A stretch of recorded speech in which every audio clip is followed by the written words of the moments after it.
উপদেষ্টারা কেউ দেশ ছাড়ছেন না। প্রেস সচিবের এমন বক্তব্যের পরপরই দুই উপদেষ্টার দেশ ছেড়ে যাওয়ার গুঞ্জন উঠেছে। অন্তর্বর্তী সরকারে জাতীয় নিরাপত্তা উপদেষ্টা খলিলুর রহমান ও শিক্ষা উপদেষ্টা অধ্যাপক সিআর আবরার দেশ ছাড়ছেন বলে জানা গেছে। সোমবার পৃথক ফ্লাইটে ঢাকা ছাড়বেন বলেও জানা যায়।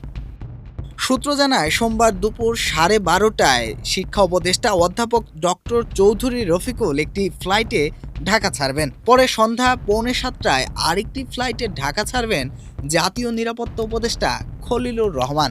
এর আগে রোববার ফরেন সার্ভিস একাডেমিতে এক ব্রিফিংয়ে প্রধান উপদেষ্টার প্রেস সচিব শফিকুল আলম বলেন, উপদেষ্টারা দেশেই আছেন এবং নতুন সরকারের শপথ অনুষ্ঠানেও তারা অংশ নেবেন।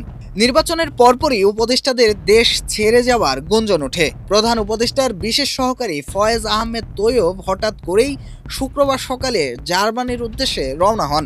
এরপর তার দেশ ছাড়ার বিষয়ে বিভিন্ন সংবাদ মাধ্যমে খবর আসতে থাকে। পরে ফেসবুকে তিনি দাবি করেন, কর্মস্থল থেকে যথাযথভাবেই বিদায় নিয়ে ঢাকা ছেড়েছেন। উপদেষ্টারাও তার মতো দেশ ছাড়ছেন কিনা বা তারা থাকলে তাদের দায়িত্ব কিভাবে শেষ হবে সেই প্রশ্ন রাখা হয় প্রধান উপদেষ্টার প্রেস সচিবের সামনে। জবাবে রফিকুল আলম বলেন, উপদেষ্টারা শপথের দিন থাকবেন। তারা ফ্ল্যাগবাহী গাড়িতে শপথ অনুষ্ঠানে যাবেন। যখন শপথ অনুষ্ঠিত হবে আসার সময় তারা ওই গাড়িতে বাসা যাবেন, কিন্তু তখন আর ফ্ল্যাগ থাকবে না।